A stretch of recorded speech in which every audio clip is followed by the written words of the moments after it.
Have you ever wondered why they fall in love? Why certain people are drawn to you with an almost magnetic force while others remain indifferent?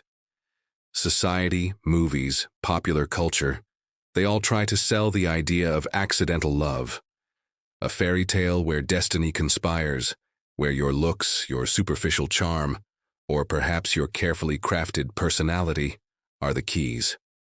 But what if I told you that this is, for the most part, a smokescreen? A convenient illusion to mask far deeper, almost primeval forces operating in the shadows of the human psyche. Carl Jung, one of the architects of depth psychology, dared to look beyond the veil. He discovered that love, this force that moves mountains and destroys empires, is not random. In fact, he posited that there are only two fundamental reasons, and surprisingly selfish in their origin, why someone truly gives themselves over to passion for you. In this video, we won't offer romantic cliches.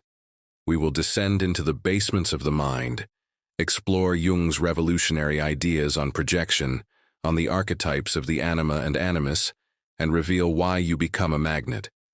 Not for who you think you are, but for what you represent in the hidden theater of another person's unconscious. If you seek the raw, naked truth about attraction, if you're ready to dismantle fantasies and understand the real game of love and desire, you are in the right place. What you're about to discover here could forever change how you see every relationship you've ever had, and all those yet to come. Pillar 1. The false spark, unmasking the hidden logic of attraction. Think of love as an iceberg. What we see, the flirtation, the initial connection, the chemistry, is just the tip. The true mass, the force that really directs its course, is submerged in the vast ocean of the unconscious. Common advice says, just be yourself. It just happened. A lie, or at best a dangerously simplistic half-truth. Jung teaches us that what seems like a spontaneous encounter rarely is. It's the visible climax of invisible forces, shaped by years of inner development, unprocessed emotions, and unmet needs. Behind every instant click, there's a silent architecture of the psyche. And the primary tool of this architecture? Projection. We carry within us lost fragments. Who we were, who we wish to be, who we've repressed. And when we meet someone who, like a blank canvas, allows these fragments to manifest, attraction is inevitable. We don't see the other person. We see a seductive reflection of ourselves. Pillar 2. Reason number 1. The ghost of their incompleteness. You represent what they lack. This is the first inconvenient truth. Someone might fall in love with you, not for who you are, but because you embody something they painfully lack. Imagine someone who has lived shackled by caution, by the fear of emotional exposure. Suddenly, this person crosses paths with you. Perhaps you are the embodiment of boldness, of expressive freedom, of the courage they never dared to have.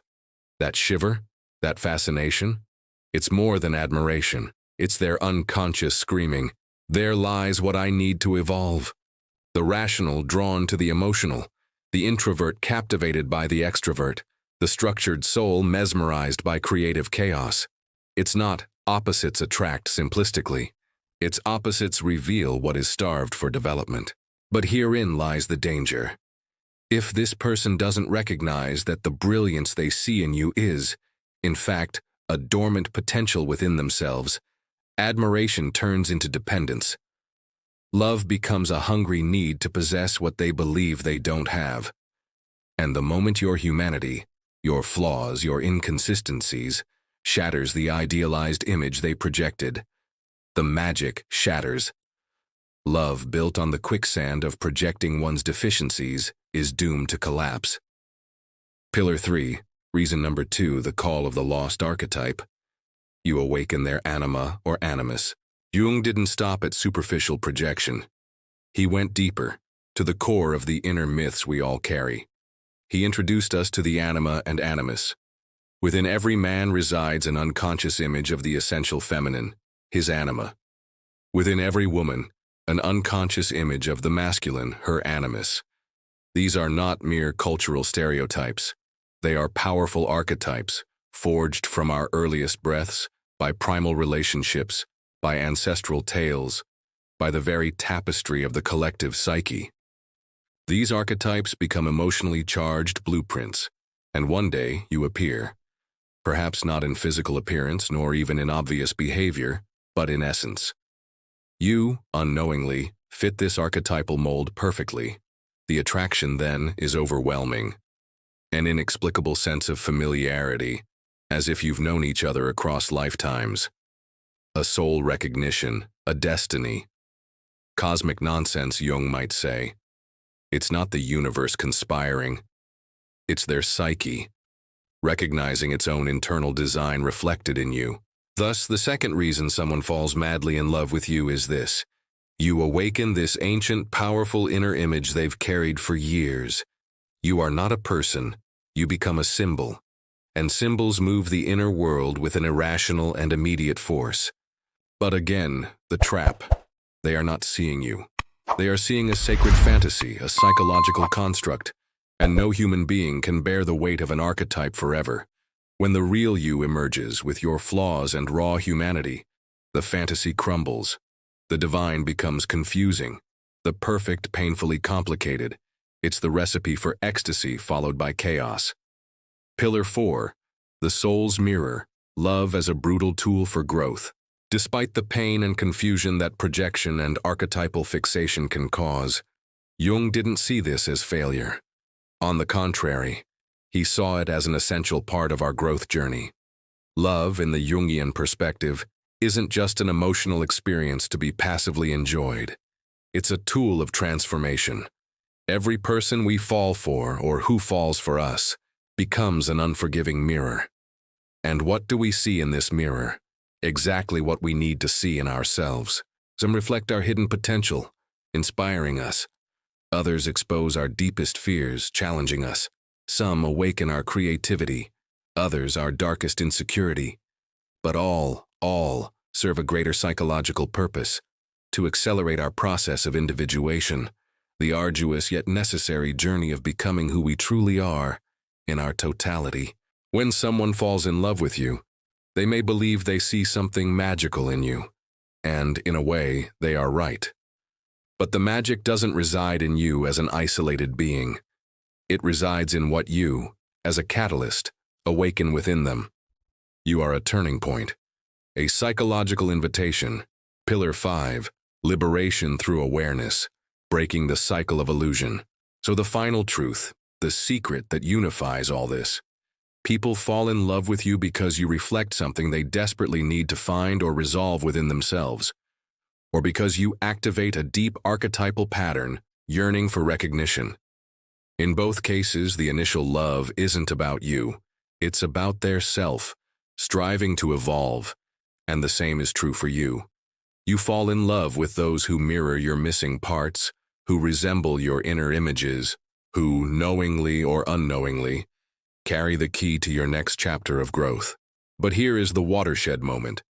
If you don't recognize these patterns in yourself and others, you will remain trapped, attracted to the same types, repeating the same painful scripts, chasing the same illusions, blaming bad luck in love, when, in fact, your unconscious is merely trying to teach you a lesson you refuse to learn. The answer, the antidote to this cycle, awareness. Brutally honest understanding of your own projections, your inner figures, your repetitive patterns. When you achieve this clarity, you stop looking for someone to complete you. You begin the hard but liberating work of becoming whole from within. And from that place of wholeness, love transforms. It ceases to be a desperate hunt based on fantasy or fear. It becomes real, grounded, free, recapping the code we've unraveled. The love they feel for you or you for others is rarely about the person themselves at the outset. It's about what they represent to the depths of your being, an unmet need or an archetypal echo. The deepest love isn't about finding the perfect person. It's about awakening the parts of yourself that have been waiting in the shadows to be seen, recognized, and integrated. You don't just fall in love with others. You fall in love, time and again, with the version of yourself they help you uncover. Understanding love through this Jungian lens isn't a cynical exercise. It's an act of profound self-liberation. It hands you the keys to escape the dungeon of repetition and disillusionment. If this journey through the depths of the psyche and attraction has provided you with critical insights, if it has made you question and reflect, then our mission here begins to be fulfilled. Share this video. Others are navigating blindly in the labyrinth of love, and this perspective might be the compass they need. Leave your most impactful insight in the comments below. What forbidden truth about your own relationships did this video illuminate for you? Let's build a community of mind architects. And of course, if you seek to unravel more layers of psychological reality and master your own mental blueprint, subscribe to Mind Architect Lab and turn on notifications. There is much more to be discovered. Remember, the theater of love is vast and complex, but the director can be you. This is Mind Architect Lab. Master your mental blueprint, stay sharp,